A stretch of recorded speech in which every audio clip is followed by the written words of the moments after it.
मैंने मिंग राजवंश में अपने 3 सालों में 8 बिलियन का गबन किया। फिर भी शहर के सभी लोग मुझे विदा करते हुए रोए। कुछ तो घुटनों के बल बैठकर महाराज से मेरी जान बख्शने की भीख मांग रहे थे। इस समय जू युआनजांग 20 मिलियन के सालाना टैक्स रेवेन्यू को देख रहा था, सोच में डूबा हुआ। जब दूसरे लोग अपनी यादगारों में हान राजवंश की उपलब्धियों का बखान कर रहे थे, मैंने कानून के खिलाफ बहस की, खुद पर गबन का आरोप लगाया और जू युआनझांग से मुझे जल्दी फांसी देने की भीख मांगी, क्योंकि मिंग राजवंश की 10 सबसे ऐतिहासिक मौतों का अनुभव करने से मैं आज की दुनिया में लौट सकता था और अमर हो सकता था। इस आखिरी जन्म में मैं उस दिन में चला गया जब जू युआनझांग ने मिंग राजवंश की स्थापना की थी। लेकिन इस जन्म में मैं सिर्फ एक आम किसान का बेटा हूं। फिर भी जू युआनझांग ने मुझे फांसी देने का आदेश दिया है और मैं देश और उसके लोगों के लिए मुसीबत नहीं ला सकता। आखिर में मुझे एक शानदार प्लान सूझा, एक बदनाम भ्रष्ट अधिकारी बनना। सब जानते थे कि जू युआनझांग भ्रष्ट अधिकारियों पर कोई रहम नहीं करेगा। इसलिए मैंने मेहनत से पढ़ाई की और इंपीरियल एग्जाम पास करके जुरन यानी प्रांतीय लेवल के इंपीरियल एग्जाम में सफल कैंडिडेट बन गया। लेकिन एक जुरन सीधे कोर्ट में अधिकारी के तौर पर नहीं जा सकता था। इसलिए मुझे यानमेन काउंटी, जो एक दूर का बॉर्डर वाला इलाका था, वहां का मजिस्ट्रेट बना दिया गया। 3 साल में मैंने किसी भी तरह से 8 अरब टैल चांदी का गबन किया और अपने गबन की निंदा करते हुए पत्र लिखा। सच में पत्र देखकर जू युआनझांग को बहुत गुस्सा आया। अगले दिन वो और महारानी माँ चुपके से यानमेन काउंटी गए, जिस काउंटी पर मैं राज करता था। उनका इरादा मुझे, जो इतिहास का सबसे बड़ा भ्रष्ट अधिकारी था, खुद फांसी पर चढ़ाने का था। जैसे ही जू युआनझांग अपनी गाड़ी में बैठा, कोर्ट में भ्रष्टाचार को रोकने के लिए मेरी जान का इस्तेमाल करने के बारे में सोच रहा था, बाहर से एक डरावनी आवाज आई, महाराज बाहर आइए और देखिए। जू युआनझांग और महारानी तुरंत शक में पड़ गए। जैसे ही वे गाड़ी से बाहर निकले, वे हैरान होकर चुप हो गए। उनके सामने एक बहुत चौड़ी, सपाट, काले रंग की सड़क थी, जिसके दोनों ओर पानी निकालने की नालियां थीं। नालियों के दोनों ओर सुनहरे रेपसीड फूलों के खेत फैले हुए थे। कई जवान लड़के और लड़कियां खेतों में हंस रहे थे और खेल रहे थे। अपने सामने का नजारा देखकर जू युआनझांग को अपनी आंखों पर यकीन नहीं हुआ। महारानी पहले ही रेपसीड के खेतों में पहुंच चुकी थीं और वसंत की सैर पर आई लड़कियों से मिल रही थीं। थोड़ी देर बाद महारानी पूरी तरह से खुश होकर लौटी। हलचल भरे नज़ारे को देखकर जू युआनझांग ने देखा कि लोग साफ सुथरे कपड़े पहने हुए थे और उनमें से कोई भी दुबला पतला नहीं था। इससे जू युआनझांग को पहली बार भ्रष्टाचार के बारे में एक अलग नजरिया मिला। लेकिन जिस चीज ने उन्हें और भी हैरान किया, वो था आगे का शहर, जो इंग टियन प्रीफेक्चर से भी बड़ा था। उन्हें एक शानदार शहर की दीवार भी बनानी थी। उन्हें क्या पता था कि ये किंग के आदमी उनकी हर हरकत पर कड़ी नजर रख रहे थे। शहर की दीवार पर मौजूद एजेंट्स ने दूरबीन से देखा और उन्हें शक हुआ कि ये एलीट कारमा बे युआन का कोई जासूस है। ये खबर तुरंत काउंटी सरकार तक पहुंच गई। मैं पीछे के हॉल में आंखें बंद करके आराम कर रहा था। ये सुनकर कि जासूस हैं, मैंने बस इतना कहा, नियमों का पालन करो, और फिर करवट लेकर फिर से लेट गया, इस उम्मीद में कि जू युआनझांग का शाही फांसी का आदेश जल्द ही आ जाएगा। उसी समय जू युआनझांग और महारानी माँ शहर में दाखिल हुए। 500 टैल के ट्रैवल खर्च की रसीद देखकर वो गुस्से से लाल हो गए। उन्होंने तुरंत सोचा कि ये किंग वे लुटेरा है जो औरतों से भी काम कराता है। हालांकि महारानी माँ को ये नियम बहुत अच्छा लगा। इससे न सिर्फ सड़क ठीक हुई, बल्कि लोकल रोजगार की समस्या भी हल हो गई। इसके अलावा आम लोगों को पैसे नहीं देने पड़े, सिर्फ उन्हें पैसे देने पड़े जो बिजनेस करने आए थे। जू युआनझांग तुरंत चुप हो गए। जू युआनझांग और महारानी माँ भी गाड़ी से उतरने के बाद हैरान रह गए। जो दिखा वो लिखा हुआ था। यानमेन में आपका स्वागत है लिखे 5 बड़े अक्षरों वाला मेहराब 2 खंभों से 3 हिस्सों में बटा हुआ था। बीच का हिस्सा गाड़ियों के लिए एक बिजी काली सड़क थी, जबकि बाकी 2 हिस्से पैदल चलने वालों के लिए पत्थर के पक्के रास्ते थे। पैदल चलने वालों और गाड़ियों के बीच एक आधुनिक अलगाव। जू युआनझांग टहलते हुए फुटपाथ पर बनी इमारतों को देख रहे थे, जो सभी 6 मंजिल ऊंची थीं। ऊपर की 5 मंजिलें रहने की थीं और नीचे की मंजिल पर दुकानें थीं। हर चौराहे पर एक वॉच टावर था, जिसकी रखवाली क्रॉसबो और बंदूकों से लैस 4 सैनिक कर रहे थे, जो लगातार सड़कों पर नजर रख रहे थे। जू युआनझांग जो कुछ भी देख रहे थे खुश थे। मिंग राजवंश को दोबारा बनाने की बहुत जरूरत थी और ऐसे काबिल और प्रैक्टिकल लोगों की बहुत जरूरत थी। हालांकि उन्हें अभी भी ये देखना था कि क्या वे सच में अच्छे अधिकारी थे जो लोगों की सेवा करने के लिए समर्पित थे। अचानक जू युआनझांग रुक गए। लाल आंखें एक जगह ध्यान से घूर रही थीं। आमतौर पर दयालु चेहरे वाली महारानी माँ ने भी गुस्से के निशान दिखाए। साइन बोर्ड पर बड़े अक्षरों में लिखा यानमेन बीफ रेस्टोरेंट देखकर जू युआनजांग को तुरंत गुस्सा आ गया। सब जानते थे कि मिंग राजवंश में बीफ खाना गैर कानूनी था। फिर भी ये एक ऐसा रेस्टोरेंट था जो बीफ में स्पेशलाइज करता था। इसे बनाने के कई तरीके देता था और गर्मियों में मुफ्त ठंडे ड्रिंक्स भी देता था। दूसरे व्यापारियों की बातें सुनकर जू युआनजांग को न सिर्फ ये पता था कि ये बीफ रेस्टोरेंट उसका है, बल्कि ये भी कि उसका साई गुईफेई नाम का एक एंटरटेनमेंट क्लब भी है, जिसमें गोरी नीली आंखों वाली विदेशी औरतें भरी रहती हैं। चलो इस बीफ रेस्टोरेंट में भी पैसे लगाते हैं जिसमें लॉर्ड ये ने इन्वेस्ट किया है। बूढ़े ये, हम ज्यादा देर बाहर नहीं रह सकते। उस आदमी को गुस्से में फूटते देखकर वेटर ने तुरंत समझाया। वेटर के समझाने के बाद जू युआनजांग को गैर कानूनी तरीके से पार्किंग करने का जुर्माना समझ में आ गया। दूसरी मंजिल पर प्राइवेट कमरे में जू युआनजांग को बीफ से जुड़ी डिशेस सुनते सुनते गुस्सा आ रहा था। क्या ये सारे जानवर बीमार हैं या बूढ़े और मरे हुए हैं जो गांव से लाए गए हैं? उसने पूछा। महारानी माँ को यह सुनकर थोड़ी राहत मिली, ये जानकर कि ये उनके परिवार का सबसे अच्छा बीफ था। हालांकि उन्होंने कभी उम्मीद नहीं की थी कि वेटर इतना सीधा साधा हो जाएगा और तुरंत समझाएगा। हम जो बीफ बेचते हैं वो सब ताज़ा कटे सेहतमंद जानवरों का है। ये आपके दिए पैसे के बिल्कुल लायक है। भरोसे के साथ खाओ। हम गारंटी देते हैं कि कोई तुम्हें गिरफ्तार नहीं करेगा, क्योंकि हमारे रेस्टोरेंट का असली बॉस मैं हूं। जब वेटर ने उनके बॉस लॉर्ड ये केन की असली पहचान बताई तो दुकानदार का लहजा थोड़ा घमंडी था। लेकिन जू युआनजांग अब खुद को रोक नहीं सका। एक अधिकारी का व्यापार करना एक बात थी, लेकिन बीफ बेचना, जो साफ तौर पर मना है, मंजूर नहीं था। कितना अच्छा अधिकारी था जिसने कानून तोड़ा। सेहतमंद बैल देश की नींव हैं, उन्हें बिना इजाजत के कैसी काटा जा सकता है? मेरे मालिक के शब्दों में, तुम अभी के राजा के बस एक ब्रेन वॉश्ड फैन हो। महारानी माँ ये सुनकर पसीने से तरबतर हो गईं। उन्हें लगा कि ये किंग सच में उनकी ताकत की हदें टेस्ट कर रहा है। ब्रेन वॉश्ड फैन का मतलब समझते हुए जू युआनजांग ने तुरंत उसे डांटा। क्या महाराज का ब्रेन वॉश्ड फैन होना अच्छा नहीं है? महाराज कह सकते हैं, वो मुर्गे से भी पहले उठता है और कुत्ते से भी देर से सोता है। क्या इतिहास में कभी इतना मेहनती राजा हुआ है? महाराज, आप सही कह रहे हैं। हम में से कोई भी महाराज की अच्छाई को मना नहीं कर सकता। लॉर्ड ये ने यह भी कहा कि महाराज ने सेंट्रल प्लेन्स के लोगों को जुल्म की तकलीफ से आज़ाद किया है और उनका नाम इतिहास में दर्ज हो जाएगा। हालांकि जू युआनजांग गुस्से में था, लेकिन ये किंग से अपनी कामयाबियों और तारीफों की तारीफ सुनकर उसे थोड़ा अच्छा लगा। इस समय महारानी माँ के कर्मचारियों से पूछे बिना नहीं रह सकी। जब अधिकारियों को व्यापार करने से मना किया गया है तो लॉर्ड ये जानबूझकर कानून क्यों तोड़ रहे हैं? और मैं ये भी जानना चाहती हूँ कि ये सभी मजबूत बैल कहाँ से आते हैं? ग्राहकों की संख्या को देखते हुए आपको कम से कम 1 बैल और महीने में 30 बैल बेचने होंगे। ये एक छोटी सी रकम है, वेटर ने क्लासिकल चीनी में तुरंत समझाया और साफ साफ माना कि यहाँ के सभी जानवर लॉर्ड ये के खेत से आए हैं। उसने ये भी कहा कि लॉर्ड ये की ऑफिशियल सोच सिर्फ पैसे के लिए हजारों मील का सफर करके ऑफिसर बनना है। मेरी सोच सुनकर झू युआनझांग को याद आया कि उसकी आंखें तुरंत लाल हो गई थीं। जैसे ही वेटर को याद आया, उन्हें काउंटी सरकार में मेरे आने की बात भी याद आ गई। मेरे कार्यकाल की शुरुआत में यानमैन काउंटी एक बहुत ही गरीब जगह थी, एक ऐसी जगह जहां भ्रष्ट अधिकारी भी हैरान रह जाते थे, क्योंकि यहां गबन करने के लिए कुछ भी नहीं था। पहुंचने पर मेरा पहला काम था कि मैंने आसपास के गांवों से सभी रसूखदार लोगों को काउंटी सरकार के ऑफिस के सामने खुली जगह पर भाषण देने के लिए इकट्ठा किया। मैंने पूरी गंभीरता और ईमानदारी से अपनी सोच बताई और सीधे कहा कि मैं पैसा कमाने के लिए ऑफिसर बनने आया हूं, लेकिन ये जगह इतनी गरीब थी कि मुझे गबन करना भी नहीं आता था।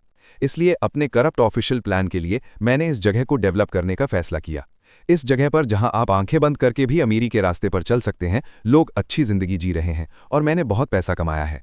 इस तरह मैंने यानमैन काउंटी को, जो कभी इतनी गरीब थी कि हम खाने के लिए भी पैसे नहीं जुटा पाते थे, यिंगतियन प्रीफेक्चर से भी ज्यादा खुशहाल जगह बना दिया। लॉर्ड ये सच में पूरी तरह से एक करप्ट ऑफिसर हैं। वो हर फायदेमंद बिजनेस के पीछे के बड़े बॉस हैं, लेकिन उन्होंने ये पक्का किया है कि हम सभी के पास खाने के लिए काफ़ी हो और अब हमें पैच वाले कपड़े न पहनने पड़े। आम लोगों से बात करना असल में काफ़ी आसान है। जब तक सभी को खाना, कपड़े और गुजारा करने लायक है, किसी को कोई फर्क नहीं पड़ता कि वो करप्ट हैं। उन खुद को ईमानदार कहने वाले अधिकारियों की तुलना में यहाँ के लोग उसे पसंद करते हैं। ये भ्रष्ट अधिकारी जो ये पक्का करता है कि हम भूखे न मरें। महारानी माँ ये सुनकर खुशी से मुस्कुराईं। उस पल जू युआनजांग को अचानक लगा कि राजधानी के सम्राट को यानमैन काउंटी के एक वेटर ने सबक सिखा दिया है। वेटर ने यह देखकर समझाया कि उनके पास बेचने के लिए इतना हेल्दी बीफ इसलिए है क्योंकि ये सब लॉर्ड ये के अपने रैंच से आता है। इसका किसानों के बैलों से कोई लेना देना नहीं था। हालांकि पहले तो यह मानना मुश्किल था, लेकिन यह नया कॉन्सेप्ट जू युआनजांग के दिमाग में अच्छी तरह बैठ गया था। लॉर्ड ये का रैंच कहाँ है? वेटर ने उसे चेतावनी दी कि लॉर्ड ये के रैंच पर जाने के बारे में सोचना भी मत, क्योंकि वहां सिर्फ एक ही तरह के लोग जा सकते हैं जिन्हें लेबर रिफॉर्म की जरूरत है। लेकिन वेटर उस शब्द का मतलब नहीं बताने वाला था, क्योंकि उसे लगा कि इसका जू युआनजांग से कोई लेना देना नहीं है। अपनी जगह देखो, हर चौराहे पर वॉच टावर हैं। ये वॉच टावर मिलिट्री स्ट्रक्चर हैं। ये सुनकर वेटर का एक्सप्रेशन तुरंत बदल गया। उसे लगा कि जू युआनजांग काउंटी के मिलिट्री और पॉलिटिकल मामलों के बारे में पूछने की कोशिश कर रहा है, और शायद लेबर रिफॉर्म शब्द सच में उनसे जुड़े हो सकते हैं। इस बीच काउंटी गवर्नमेंट ऑफिस के अंदर मैंने कैलेंडर देखा, इस बात पर अफसोस करते हुए कि मेरी मौत कितनी धीरे धीरे आ रही है। सोच रहा था कि जू युआनजांग का फांसी का शाही फरमान अभी तक क्यों नहीं आया है। तभी स्पेशल एजेंट स्क्वाड का लीडर आया। सर, उन लोगों के ग्रुप को अब बेसिकली इस काउंटी के जासूस के तौर पर पहचाना जा सकता है, खासकर वो अमीर व्यापारी जैसा दिखने वाला लॉर्ड। मेरा बर्ताव तुरंत बदल गया, जिससे स्पेशल एजेंट कैप्टन भी थोड़ा हैरान रह गया। उनका लीडर, एक सिविल ऑफिसर, लड़ाई के मैदान में किसी हान जनरल से भी ज्यादा डरावना था। हालांकि मैं बस शांति से शाही हुक्म का इंतजार करना चाहता था, जिसमें मुझे फांसी देने का ऑर्डर था। मैं नहीं चाहता था कि मेरे लोगों को नॉर्दर्न प्लेन्स के लोग मार डालें। चीन का सच्चा बेटा होने के नाते मुझ में अब भी इतनी हिम्मत थी। मैंने अपनी तुरंत गिरफ्तारी का ऑर्डर दिया। इस बीच जू युआनजांग, जो मेरा लेटर मिलने के बाद जांच करने आया था, उसे पता चला कि मैं न सिर्फ यानमैन पास पर बैंड बीफ बेच रहा था, बल्कि बिना इजाजत के मिलिट्री बिल्डिंग्स को भी बड़े पैमाने पर बढ़ा रहा था। गुस्से में वो मुझे टुकड़े टुकड़े करने के लिए शहर से बाहर फौज भेजने ही वाला था। हालांकि जैसे ही वे शहर के गेट से बाहर निकले, जू युआनजांग और उसके साथी अचानक रुक गए। उन्होंने अपने सामने गेट देखा, जिस पर यानमैन चिकन फार्म लिखा था। गेट के अंदर एक बड़े चौक में बुजुर्ग लोगों का एक ग्रुप ऐसे फिटनेस इक्विपमेंट का इस्तेमाल कर रहा था जो उन्होंने पहले कभी नहीं देखे थे। दीवार पर यानमैन चिकन फार्म में एंट्री के नियम भी लिखे थे। पहला, कोई भी जिसने एंटी जापानीज युद्ध में हिस्सा लिया हो, या जिसके वंशजों ने उत्तरी मैदानों के खिलाफ लड़ने के लिए खुद को कुर्बान कर दिया हो, या जिसके तीसरे वंशज एक खुशहाल यानमैन बनाते समय घायल हो गए हों या मारे गए हों, वो मुफ्त में रह सकता है। ये सीन देखकर जू युआनजांग बहुत उलझन में पड़ गया। उसने जो भी गलती की थी वो मौत की सजा के लायक थी, जिसके लिए 1000 घाव लगने चाहिए थे। फिर भी अपने सामने ये सीन देखकर उसे लगा कि उसने लोगों की पूरी दयालुता से सेवा करने का आदर्श पूरा कर लिया है। आने जाने वालों के निर्देशों का पालन करते हुए ग्रुप हुईमिन हॉस्पिटल पहुंचा। इस क्लिनिक की, जिसकी ज्यादातर लकड़ी और बांस की बनावट थी, अभी भी एक लंबी लाइन लगी हुई थी, जिसमें ऐसे लोग भरे हुए थे जिनके हाथ पैर नहीं थे। जू युआनजांग और माओ शियांग दोनों मिलिट्री के पुराने सैनिक थे। इन्होंने स्वाभाविक रूप से इन्हें लड़ाई के घाव के रूप में पहचाना। महारानी मां ने, जिन्होंने पहले खुद घायल सैनिकों की मरहम पट्टी की थी, आंसू पोंछे और कहा, शांति सेनापति बनाते हैं, सेनापति नहीं। शांति देखकर जो लोग नॉर्दर्न एक्सपेडिशनरी आर्मी को भगा रहे थे, अब वो जिंदा रहने के लिए राहत पर निर्भर थे। महारानी मां का दुख झू युआनझांग का भी दुख था, लेकिन उसे कहने के लिए उसका कोई चेहरा नहीं था। वो 6 साल से सम्राट था और उसने देश जीतने में मदद करने वाले काबिल अधिकारियों को खूब इनाम दिया था। लेकिन उन लोगों का क्या जिन्होंने अपनी जान कुर्बान कर दी थी? उसने उनकी और उनके परिवारों की देखभाल के लिए कोई ठोस कदम नहीं उठाए थे। अस्पताल की दीवारों पर मेडिकल नियम भी लिखे थे। यानमेन के सभी नागरिक जिन्होंने जापानी विरोधी युद्ध में हिस्सा लिया था, चाहे वे मौजूदा सम्राट की विद्रोही सेना का हिस्सा हों या दूसरी जापानी विरोधी ताकतों का, उन्हें जिंदगी भर मुफ्त मेडिकल केयर पाने का हक था। ये नियम, जो बुढ़ापे और मेडिकल केयर दोनों पर लागू होता था, झू युआनझांग को अपनी कमियों पर सच में शर्मिंदगी महसूस कराता था। उन्होंने सोचा था कि देश की ताकत बढ़ने पर साम्राज्य बनाने के लिए उनके साथ लड़ने वाले जमीनी सैनिकों और उनके परिवारों को भी कुछ मदद दी जाएगी। लेकिन उन्होंने कभी नहीं सोचा था कि जो लोग दूसरे बागी नेताओं के साथ लड़े थे, उन्हें भी वैसी ही देखभाल मिलनी चाहिए। चाहे उन्होंने किसी की भी सेवा की हो, जब तक उन्होंने सच में विरोध किया और मदद की, वे सभी चीन के हीरो और हीरोइन थे। ये सोचकर झू युआनझांग खुद को नीचा दिखाने के लिए हंसे बिना नहीं रह सका। ताकतवर मिंग राजवंश के संस्थापक सम्राट, उनकी उदारता असल में एक भ्रष्ट अधिकारी से भी कम थी। झू युआनझांग ने मुफ्त सरकारी सेवाएं देने के बारे में भी सोचा। उन्होंने दफनाने के लिए जमीन इसलिए मांगी क्योंकि जब उनके माता पिता की मौत हुई तो वो उसका खर्च नहीं उठा सकते थे। अगर झू लियू जियू, उनके ही सरनेम वाले एक गांव के आदमी ने उन्हें एक छोटी सी जमीन नहीं दी होती, तो वो बेबस होकर देखते रहते कि चूहे उनके माता पिता और 2 भाइयों की कब्रों को कुतर रहे हैं। इस मेहरबानी की वजह से झू युआनझांग ने सीधे झू लियू जियू को अपना बड़ा भाई कहा और अपने बेटे झू हुआन को राजकुमार का टाइटल दिया और उसे पिता सम्राट कहने की खास इजाजत दी। महारानी मां मान गईं और इस आत्मघाती जीनियस से मिलने से पहले रात को आराम करने का फैसला किया। उन्हें क्या पता था कि वे पहले से ही एक छिपी हुई स्पेशल फोर्स टीम से घिरे हुए थे। जैसे ही झू युआनझांग और उसके साथी सराय में घुसे, स्टैंडर्ड कवच पहने सैनिकों का एक ग्रुप कॉरिडोर से बाहर निकल आया। जू युआनजांग तुरंत चौंक गया, लेकिन जिस चीज ने उसे सच में हैरान किया वो था सैनिकों का सामान। आर्मर प्लेट्स, साइज, मोटाई और यहां तक कि पॉलिशिंग में भी बिल्कुल एक जैसी थी, जिससे पता चलता था कि यानमैन काउंटी की मिलिट्री इंडस्ट्री शाही वर्कशॉप से कहीं बेहतर थी। इससे उसे शक हुआ कि ये किंग भी मिलिट्री और पॉलिटिकल मामलों में शामिल हो सकता है। ये सोचते ही जू युआनजांग की आंखों में एक जानलेवा चमक आ गई, लेकिन इस हरकत से उसकी पहचान सिर्फ स्पेशल एजेंट कैप्टन के लिए नॉर्दर्न प्लेन्स स्पाई नेटवर्क के हेड के तौर पर पक्की हो गई। तुम पर जासूसी का शक है और अब तुम अरेस्ट हो। जू युआनजांग वहीं जम गया। उसने अपनी पूरी जिंदगी साजिश रचने और चाले चलने में बिताई थी, बस एक मामूली काउंटी मजिस्ट्रेट के हाथों पकड़ा गया। लेकिन इसी बात ने उसे यकीन दिला दिया कि ये किंग एक मास्टर स्ट्रैटेजिस्ट है जो उसकी पावर को मजबूत कर सकता है। सबने अपने हथियार डाल दिए। ये एक गलतफहमी थी, बस एक गलतफहमी। लेकिन एजेंट्स को लगा कि वे जितने शांत दिख रहे थे उतना ही ये साबित हो रहा था कि वे एलीट जासूस हैं, और उन्होंने जू युलानजांग के गले और हाथों में बेड़ियां डालने की तैयारी कर ली। जैसे ही जू युवानजांग अपनी पहचान बताने के लिए अपना टोकन निकालने वाला था, उसने महारानी माँ को मतलब भरी आवाज में खांसते हुए सुना, कमांडर, मैं समझ गया, हम इन्वेस्टिगेशन में पूरा कोऑपरेट करेंगे, क्या आप प्लीज बेड़ियां हटा सकते हैं? एजेंट, कैप्टन और कमांडर उस बहुत ही खूबसूरत औरत को देखकर गंभीर हो गए। एक दूसरे को देखने के बाद वे आखिरकार मान गए। इस तरह सच जानने के लिए जू युआनजांग और उसके साथियों ने अपनी पहचान बताने से खुद ही रोका। इस बीच काउंटी ऑफिस में मैं अभी भी कैलेंडर देख रहा था, सोच रहा था कि जू युआनजांग के शाही आदेश अभी तक क्यों नहीं आए हैं। तभी दरवाजे के बाहर से एजेंट कैप्टन की आवाज आई, सर, उन सभी जासूसों को गिरफ्तार कर लिया गया है। तो प्रोसीजर के हिसाब से आगे बढ़े, उन्हें कल सुबह सीधे लेबर कैंप भेज दें। हाँ सर, लेकिन एक सिचुएशन है। बताइए। स्पेशल एजेंट कैप्टन ने फिर गिरफ्तारी के बारे में बताया।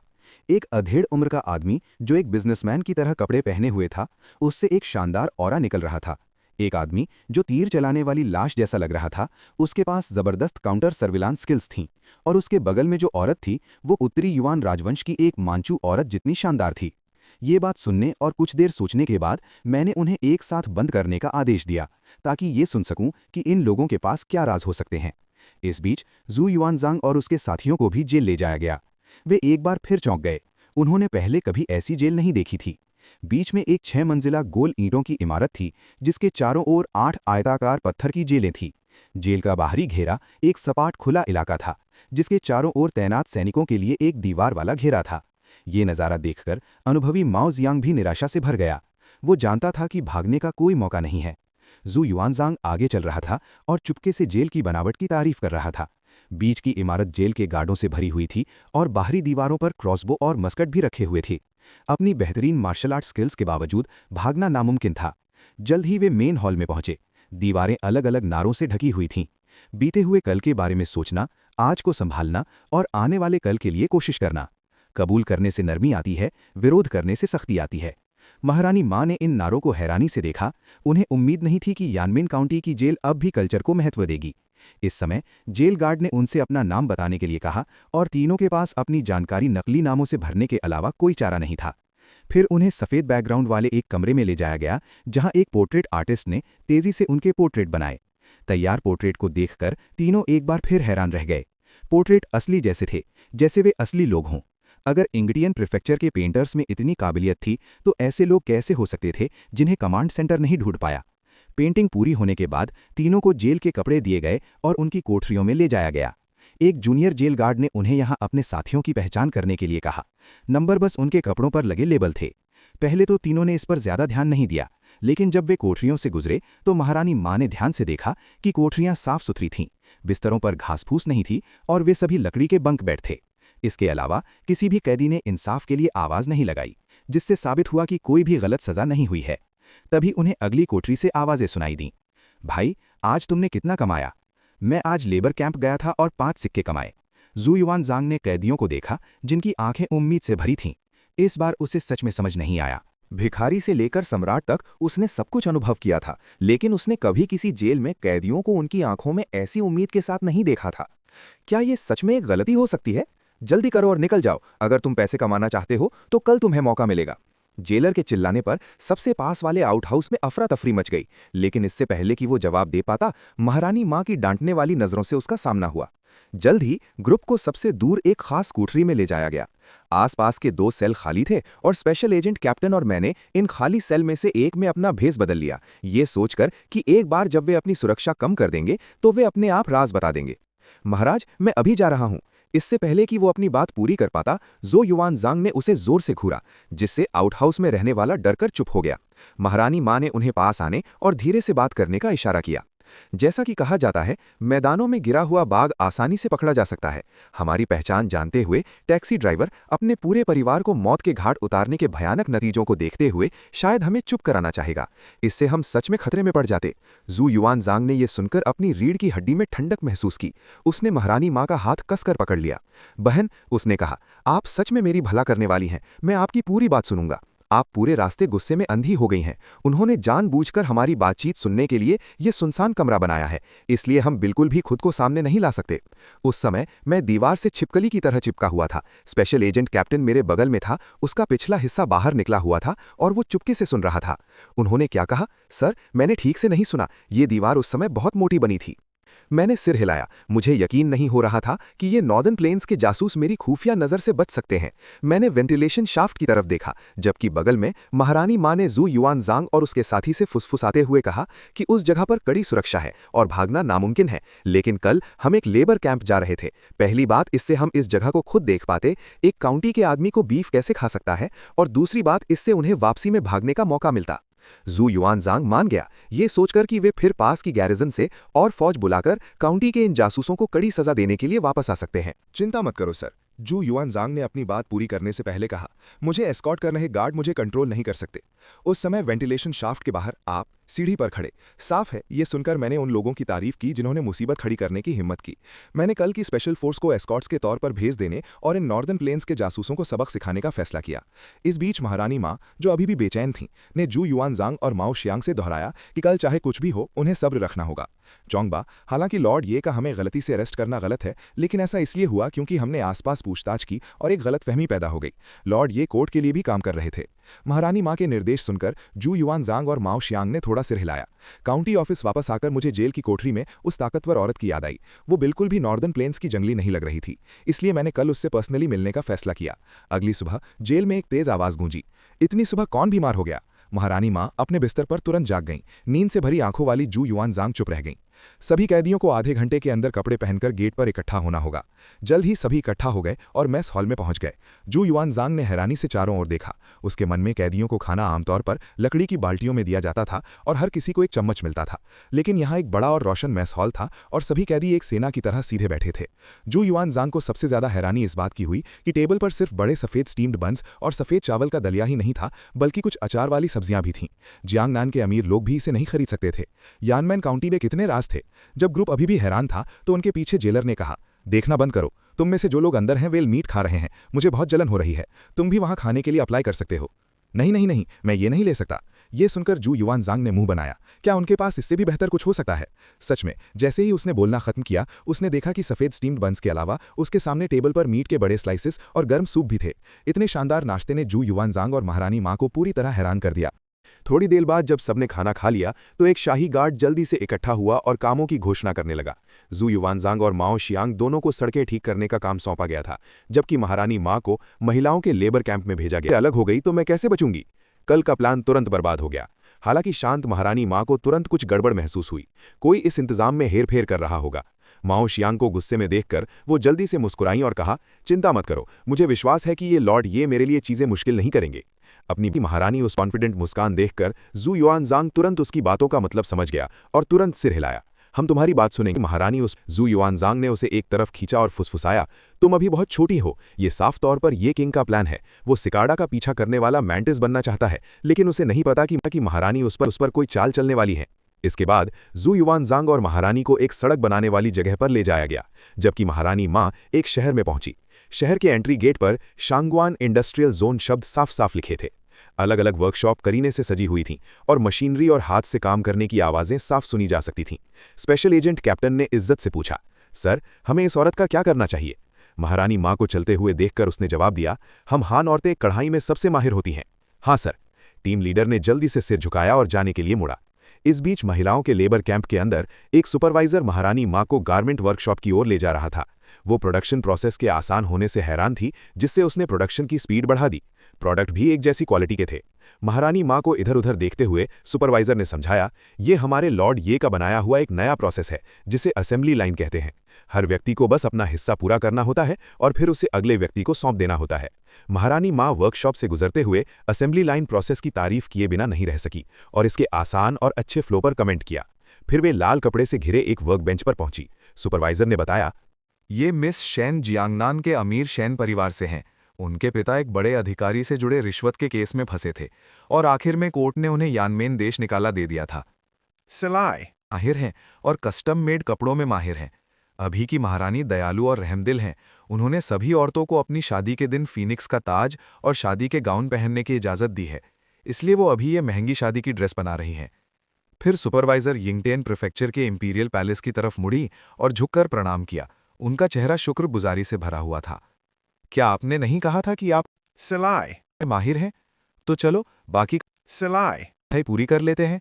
मिस शेन ने महिला सुपरवाइजर को इस दयालु नई लड़की के साथ इतना बुरा बर्ताव करते देखकर उसके लिए मिन्नतें की, हालांकि उन्हें नहीं पता था कि क्यों। गेंगजांग, वे कल सुबह सामान लेने आ रहे हैं। इस औरत को मेरी असिस्टेंट के तौर पर काम मत करने देना, मैं मुख्य पढ़ाई संभाल लूंगी। ये देखकर महारानी माँ को यकीन हो गया कि ये किंग यहाँ देश निकाला पाए कैदियों की भी ध्यान से जांच करेंगे और उनके असली गुनाहों के हिसाब से उन्हें लेबर रिफॉर्म के लिए रखेंगे। उन्होंने लोगों की भलाई के लिए इस भ्रष्ट अधिकारी को बचाने का पक्का इरादा कर लिया था। इस बीच तुमने चुपके से महारानी माँ को देखते हुए अचानक महसूस किया कि कुछ गड़बड़ है। क्या सच में शाही हुक्म में कोई दिक्कत हो सकती है? उसी समय महारानी माँ ने अपने सामने तलवार चलाने वाले को देखा, जिसके पास एक फीनिक्स नहीं था, और एक सख्त आवाज़ सुनी। तुमने कहा था कि इसे सूरज डूबने से पहले खत्म करना होगा, वरना मैं ठीक से बात नहीं करूंगी। फोरमैन के शब्द पक्के और पक्के थे। इस नॉर्दर्न प्लेन्स के जासूस के साथ ठीक से बात करने की क्या बात थी? महारानी माँ के होंठ थोड़े मुड़े। ये सूरज डूबने से पहले पक्का खत्म हो जाएगा। इस बात ने आसपास की सभी औरतों को अपनी तरफ खींच लिया। महारानी माँ ने अपनी आस्तीन उठाई और शान और खूबसूरती से अपना हुनर दिखाना शुरू कर दिया। देखने वाले उनकी आसानी से होने वाली हरकतों को देख रहे थे, उनके मुंह ओ शेप बना रहे थे। तुम दूर से देख रहे थे, इस सीन की तारीफ किए बिना नहीं रह सके। क्या अब उत्तरी मैदानों की सभी औरतें कढ़ाई में इतनी माहिर हो गई हैं? चलो कंस्ट्रक्शन साइट पर अपने साथियों को देखते हैं। मुझे नहीं लगता कि उत्तरी मैदानों के ये जासूस इतने घमंडी होने का नाटक कर सकते हैं। हाँ सर, मैं अभी गाड़ियां तैयार करने जाता हूं। काउंटी टाउन में बताई गई गाड़ियां असली गाड़ियां थीं, सम्राट की गाड़ियों से बस एक घोगा कम। कुछ देर बाद एक शानदार घोड़ा गाड़ी में कंस्ट्रक्शन साइट पर पहुंचे। 4 बज चुके थे और सूरज धरती को भाप बना रहा था। खड़े होने पर भी आप पसीने से भीगे हुए होंगे। सड़क पर काम कर रहे मजदूरों की तो बात ही छोड़ दीजिए। जू युआनजांग जमीन पर गिर पड़ा। अब उसे अपनी इमेज की कोई परवाह नहीं थी। मैं थक गया हूं, मैं अब और नहीं कर सकता, सच में नहीं कर सकता। माओ जियांग ने जल्दी से उसके लिए पानी डाला। मास्टर प्लीज थोड़ी देर आराम करें, मुझे करने दीजिए। हालांकि वो मार्शल आर्ट में बहुत माहिर था, लेकिन कोई भी इतनी ज्यादा मेहनत और सड़क बनाने का सामना नहीं कर सकता था। मिंग राजवंश के एम्ब्रॉयडर्ड यूनिफॉर्म गार्ड का पहला कमांडर असल में एक छोटे से काउंटी टाउन में पलट गया था। उसके चेहरे पर साफ गुस्सा देखकर जू युआनजांग ने सिर हिलाया और कहा, जब हम दुनिया में होंगे तो हम तुम्हारे साथ एक जूनियर जैसा बर्ताव करेंगे। अगर तुम खुद पर भी कंट्रोल नहीं रख सकते तो तुम एक बड़े के साथ कैसा बर्ताव करोगे? ये सुनकर माओ जियांग ने जल्दी से अपना एक्सप्रेशन ठीक किया। बताओ, तुमने क्या देखा? सर, हालांकि यहाँ के खूंखार क्रिमिनल बहुत मेहनत का काम कर रहे हैं, लेकिन उनमें से कोई भी भागने की इच्छा नहीं दिखाता। जू युआनजांग ने अपनी आंखें सिकोड़ी और हंसा। बहुत बेवकूफ नहीं। उस समय का फैंग यांग करप्शन केस याद है? माओ जियांग ने जल्दी से सिर हिलाया। बिल्कुल याद है सर, ये करप्ट अधिकारियों का वो ग्रुप था जिसने आपके होम टाउन के लोगों को बगावत करने पर मजबूर किया था। मुझे कैसे याद नहीं होगा। हाँ, जो भ्रष्ट अधिकारी मौत के लायक थे, वे आम लोगों को बगावत पर मजबूर कर सकते थे, लेकिन यहाँ ये खूंखार अपराधी काम करने को तैयार हैं। इस भ्रष्ट अधिकारी ये किंग को सच में ऐसा नहीं करना चाहिए था। जू युआनजांग की तारीफ सुनकर माओ जियांग को पछतावा हुआ। वो सोच रहा था कि ये किंग को फांसी देने का ऑर्डर किसने दिया था। तभी एक जेलर चाबुक लेकर आया। बस थोड़ा आराम करो, तुम अभी भी यहाँ बातें कर रहे हो। जल्दी करो और क्लोरीन ले आओ, वरना मुझे चाबुक मारने का इल्जाम मत दो। जू युआनजांग और माओ जियांग के पास जल्दी से उठने के अलावा कोई चारा नहीं था। दोनों एक गाड़ी के पास गए, एक दूसरे के आगे, और क्लोरीन की एक बड़ी बाल्टी उठाई और लहराते हुए आगे बढ़े। जब जू युआनजांग उसे ले जा रहा था तो वो सवाल पूछे बिना नहीं रह सका। इतना कीमती काला लैकर असल में सड़कें बनाने के लिए इस्तेमाल किया जा रहा था, और प्लान था कि यानमेन काउंटी से यानमेन पास तक सड़कें बनाई जाएंगी। जू युआनजांग जितना ज्यादा इसके बारे में सोचता, ये उतना ही बेतुका लगता। उसने अपने पैरों के नीचे भारी पत्थर पर ध्यान भी नहीं दिया। भारी ली किंग एक तरफ गिर गया, लेकिन जू युआनजांग और माओ जियांग ने तुरंत रिएक्ट किया।